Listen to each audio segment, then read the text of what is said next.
Hello दोस्तों, आज मेरी दिन की शुरुआत हुई है करीब 4:30 पर। आज मैं 4:30 पर ना उठकर 4:45 पर उठी हुई। मैं 2 अलार्म लगा के रखती हूँ, 2 या 3 अलार्म लगा के रखती हूँ कि अगर इस अलार्म पे नहीं उठी तो इस पे उठ जाऊँगी।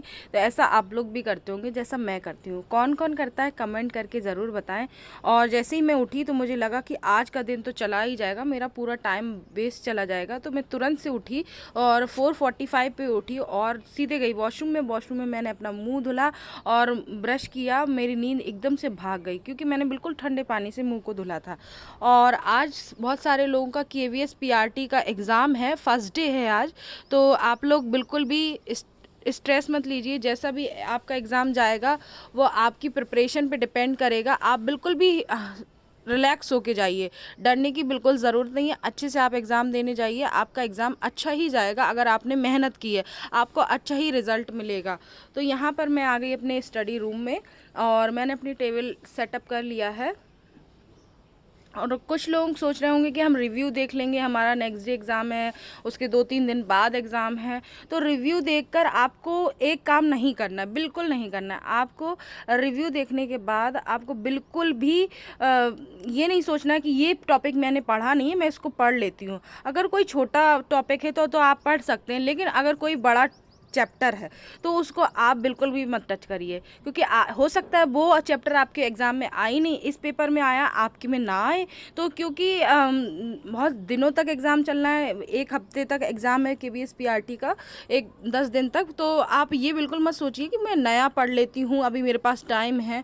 अगर आपके पास ज़्यादा टाइम है आप उसको कवर अप कर सकते हैं, तभी पढ़िए, वरना स्ट्रेस मत लीजिए। और क्योंकि आप जल्दबाजी में कोई चीज़ पढ़ेंगे तो वो अच्छे से आपकी क्लियर भी नहीं होंगी, उसके कॉन्सेप्ट भी क्लियर नहीं होंगे। छोटा टॉपिक है तो हाँ बिल्कुल पढ़ लीजिए, आप कुछ नया है जो छूट रहा है तो आप बिल्कुल पढ़िए।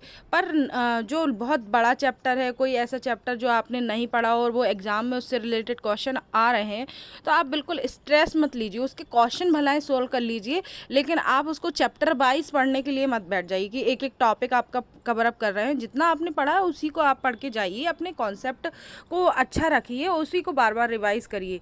अब कल ही आपका अगर एग्ज़ाम है, आज के बाद आप रिव्यू देख के घबरा रहे हैं, डर रहे हैं, तो फिर आप ये मत सोचिए कि हमारी तो प्रिपरेशन ही नहीं है।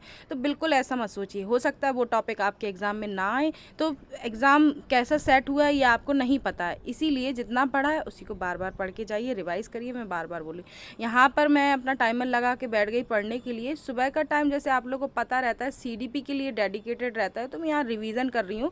मैं डेली यूनिट वाइज कुछ ना कुछ रिवाइज़ करती हूँ। तो ये मेरे नोट्स खुद के बनाए हुए हैं।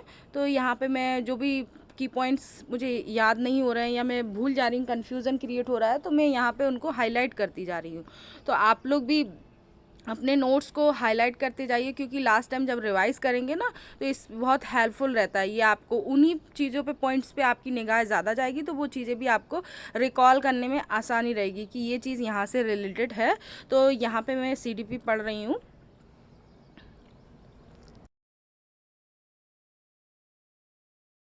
कुछ लोगों को ना डर लग रहा होगा कि हमारा एग्ज़ाम कैसे जाएगा, हमने इतना नहीं पढ़ा है, हमने उतना नहीं पढ़ा है। ये बिल्कुल मत डरिए, आपने जितना पढ़ा है आप अपने अकॉर्डिंग अपने लिए अच्छा ही सोचेंगे, क्योंकि आपको ही एग्ज़ाम देना है, कोई और एग्ज़ाम देने नहीं आएगा। और आपका एग्ज़ाम कब पढ़ा है, कैसा आपका पेपर सेट हुआ है, वो आपको नहीं पता है। तो आपने जितना पढ़ा है बिल्कुल मत डरिए, उसको ही रिवाइज़ करिए और अच्छे से पेपर दे के आइए। तो जिनका भी आज पेपर है उनको ऑल द बेस्ट, बिल्कुल अच्छे से पेपर दे के आइए और अपने अपने रिव्यू भी शेयर करिए कि कैसा एग्ज़ाम आया है। जो भी वीडियोस बनाते हैं और रिव्यू देख लीजिए, देखने में कोई प्रॉब्लम नहीं है, पर स्ट्रेस नहीं लेना रिव्यू देखकर कि हमने इतना नहीं पढ़ा है, उतना नहीं पढ़ा है। तो यहाँ पर मेरी लगभग 1 घंटे की पढ़ाई पूरी हो गई है, तो मैं आ गई योगा करने। ये देखिए सुबह सुबह का टाइम है, बहुत अच्छा लगता है, सुबह उठ जाओ तो बहुत अच्छा रिलैक्स फील होता है। तो मैं यहाँ पे एक्सरसाइज वगैरह कर लेती हूँ, क्योंकि माइंड को स्टेबल रखना बहुत ज़रूरी है इस टाइम पर। और फिर बना लेती हूँ अपना टिफ़िन। तो यहाँ पर मैं अपना लंच बॉक्स बना रही हूँ स्कूल ले जाने के लिए। अब ये टाइम हाउसवाइफ के लिए बहुत ही स्ट्रगलफुल हो जाता है कि अभी तक तो हमारा एग्ज़ाम दूर था, 1 हफ्ते थे, 10 दिन थे, लेकिन अब हमारा बिल्कुल पीक टाइम आ गया है कि हम एग्ज़ाम के लिए कैसे प्रिपेयर करें। अब हमारे घर में ये काम हो गया, वो काम हो गया, तो इस टाइम पे ना आप सारी चीज़ें इग्नोर कर दीजिए, बिल्कुल भूल जाइए कि कोई और भी है।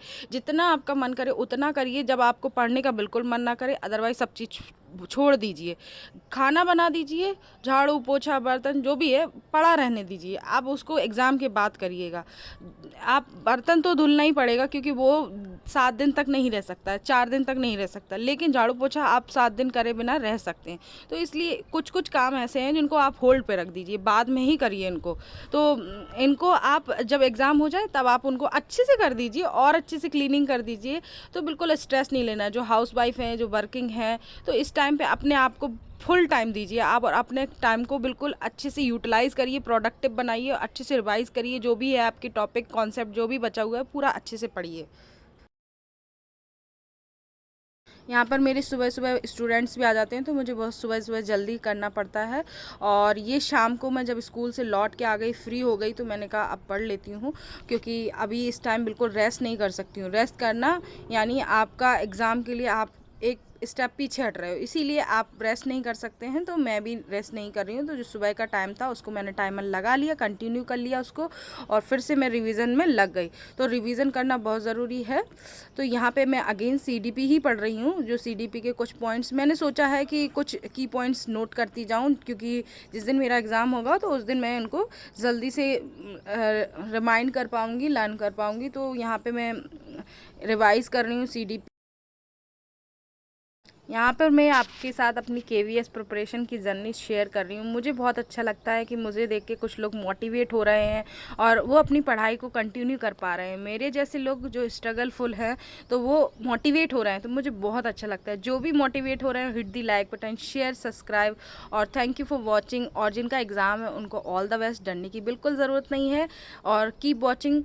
Thank you, bye bye, take care.